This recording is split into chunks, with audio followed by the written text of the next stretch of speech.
Hi, you're practicing High Court advocate. ప్రముఖ YouTuber Shanmukh drugs కేసులో ఆరోపించబడ్డారు, drugs కేసులో అరెస్ట్ అవ్వబడ్డారు. సాయంత్రానికే బయటకు వచ్చారు. దీని మీద బోల్డ్ అని వీడియోస్ చేశాను, టైం లేక వెంటనే దాని మీద respond అవ్వలేకపోయాను.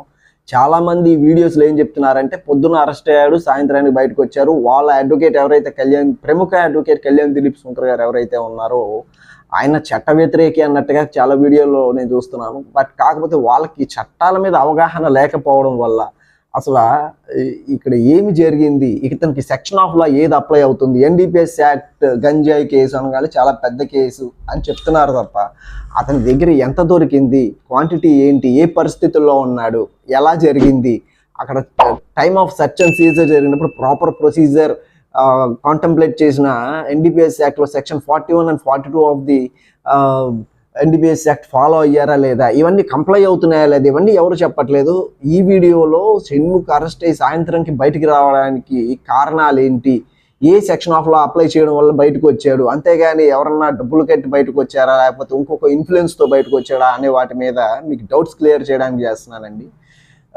This is purely related to subject. ఎవరైనా కామెంట్ చేయడానికి మీకు ఉపయోగపడే విధంగా మాత్రమే ఉంటుంది. జస్ట్ 2 to 3 minutes ఉంటుంది, చూస్తే చూడండి. లైక్ ఇక్కడ కళ్యాణ్ దిలీప్ శుంకర ఒకప్పుడు జనసేనలో చాలా యాక్టివ్ రోల్లో ఉండే ఒక ప్రముఖ అడ్వకేట్. ఆయన విధానాలు, ఆయన సిద్ధాంతాలు, ఆయన హావభావాలు చాలా చాలా ఇన్స్పైరింగ్గా ఉంటాయి తోటి అడ్వకేట్కి కూడా, సాదాసీదా ప్రజలకే కాకుండా. అయితే ఇక్కడ ఆయన ఏదో ఒక డ్రగ్స్ కేసులో, ఎన్డీపీఎస్ కేసులో ఒక బిగ్ క్రిమినల్ని సేవ్ చేస్తున్నట్టుగా చాలా వీడియోస్లో నేను వాళ్ళ ఒపీనియన్స్ చూస్తున్నాను. దాన్ని ఓవర్కమ్ చేయడానికి, దాన్ని ఖండించడానికి మాత్రమే ఈ వీడియో. ఎందుకంటే సెక్షన్స్ తెలియకుండా, సెక్షన్ ఆఫ్ లా తెలియకుండా జనరల్గా మాట్లాడుతున్నారు. That is purely common.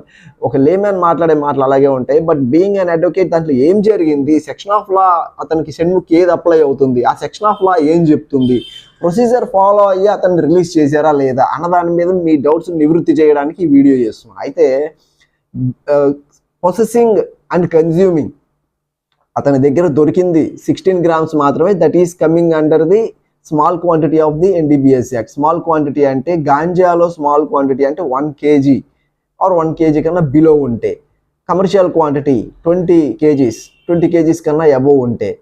So దీన్ని ఈ రెండింటికన్నా మధ్యలో అంటే 1 kg అబోవ్ 20 kgs కన్నా బిలో ఉంటే ఇంటర్మీడియట్ క్వాంటిటీ అంటారు. ఇది ఎంతకుముందు బోల్డ్ అండ్ వీడియోస్లో చెప్పాను, దానికి ఏ సెక్షన్స్ అప్లికబుల్ అవుతాయి, ఏ సెక్షన్స్లో ఏది డిఫైన్ చేశారు అని. Coming to this particular topic, ఇక్కడ షణ్ముఖ్ అనే ఒక సెలబ్రిటీ ఉండడం వల్ల యూట్యూబ్లో చాలా ప్రముఖమైన వ్యక్తి ద్వారా, అంతకు మించి కళ్యాణ్ దిలీప్ శుంకర్ గారు కూడా చాలా అందరికీ సుపరిచితులే. ఆయన ఈ కేసు హ్యాండిల్ చేస్తుండడం ద్వారా మీరు చేస్తున్న కామెంట్స్ నాకు నచ్చపోవడం వల్ల ఈ క్లారిటీ ఇవ్వడానికి ఈ వీడియో చేస్తున్నాను. Section 27 of the NDPS act ఏం చెప్తుందంటే, ఒకరు కనుక కన్జ్యూమ్ చేసి, ఆ కన్జ్యూమ్ చేసినప్పుడు అతను దొరికినప్పుడు there is a immunity for the prosecution. అతన్ని వెంటనే జైల్లో వేయకర్లేదు. ఒకవేళ అతను ఆ పర్సన్ ఎవరైతే కన్జ్యూమ్ చేసి ఉన్నారో ఆ పర్సన్ లేదా పొజిషన్లో ఉన్నారో ఆ పర్సన్ కనుక వాలంటరీగా నేను దీంట్లోంచి బయటకు డీఅడిక్ట్ అవ్వడానికి ఒప్పుకుంటే కనుక అతనికి సెక్షన్ 27 ఆఫ్ ది ఎన్డీపీఎస్ యాక్ట్లో ఒక ఇమ్యూనిటీ ఇవ్వడం జరిగింది. ఆ ఇమ్యూనిటీ ఏంటంటే తనని ప్రాసిక్యూషన్ చేసే అవకాశం లేదు. Moreover section 27 of the NDPS యాక్ట్లో punishment of having which may extend to 6 months and the fine or the fine, not and. This is very particular. And అంటే ప్రాసిక్యూషన్ అండ్ ఫైన్ కూడా వేయచ్చు. ఇక్కడ ఆర్ అనే provision ఉంది, that is very important. Either punishment or fine up to 10,000. So ఇది apply చేసి మాత్రమే అతన్ని బయట పంపించారు, because it is a bailable section which is having the punishment of which may extend to 6 months. So 41 CRPC apply చేశారు, as యూజువల్గా పంపించారు. Moreover అతన్ని రీహాబిలిటేట్ అవ్వడానికి, అతను కంప్లీట్ ట్రీట్మెంట్ తీసుకోను అని నిరాకరిస్తే మాత్రమే మళ్ళీ ఇచ్చిన ఇమ్యూనిటీ ఏదైతే అతను ఛాన్స్ ఇచ్చారో దాన్ని విత్డ్రా చేసుకునే ఛాన్స్ ప్రాసిక్యూషన్ వారికి ఉంది అండర్ 69 ఆఫ్ ది ఎన్డీపీఎస్ యాక్ట్లో. సో ఈ ప్రొవిజన్ ఆఫ్ లాస్ తెలుసుకొని మాట్లాడితే బాగుంటుంది. బట్ ఎవరు కూడా చట్ట వ్యతిరేకి కాదు, ఏ అడ్వకేట్ కూడా ఎవరు కూడా ఒక అమ్మాయికి అన్యాయం చేయాలి అనుకోరు. ఎవరైతే ఇక్కడ నా ఆలోచన విధానంలో, నా దృక్పథంలో ఇక్కడ జశ్వంత్ అనే పర్సన్ ఎవరైతే, షణ్ముఖ్ అని ఎవరైతే ఉన్నారో అతనే విక్టిమ్ అనుకుంటున్నాను. ఏమీ లేని దానికి తీసుకొచ్చి అతన్ని కేసులో ఇరికించి ఇబ్బంది పెడుతూ అతన్ని డిఫేమ్ చేస్తున్నారు అన్నది నా ఒపీనియన్. బట్ ఇంకా ఇన్ ఎడిషన్ టు దిస్ ఇక్కడ section 41 and 42 of the NDPS act కూడా నేను డిస్కస్ చేయాలి. ఎందుకంటే అతని ప్రెమిసెస్లో, అతని రూమ్లో ఏదైతే గాంజా దొరికిందో ప్రతి ఒక్కరికి ఉపయోగపడే పాయింట్ అండి. వినండి, ఈ సెక్షన్స్ తెలుసుకోండి. రేపటి రోజున మీరు you need to educate yourselves, not educate, legally educate.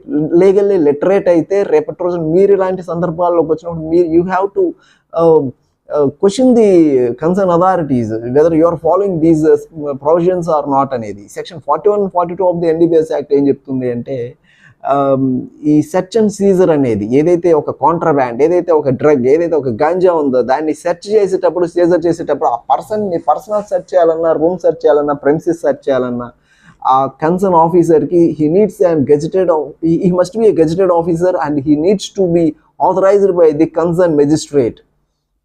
అతనికి ఆథరైజేషన్ ఉంటేనే ఆ సెర్చ్ అనేది ప్రాపర్ సెర్చ్గా కంప్లై చేసినట్టుగా అవుతుంది. సో ఈ ప్రొవిజన్స్ అన్నీ ఈ షణ్ముఖ్ కేసులో కంప్లై చేశారా, ప్రొవిజన్స్ ఫాలో అయ్యి అతను బయటికి రిలీజ్ చేశారా అనే దాని మీద మీకు క్లారిటీ వచ్చింది అనుకుంటున్నాను. Your practising high court advocate is signing. Thank you.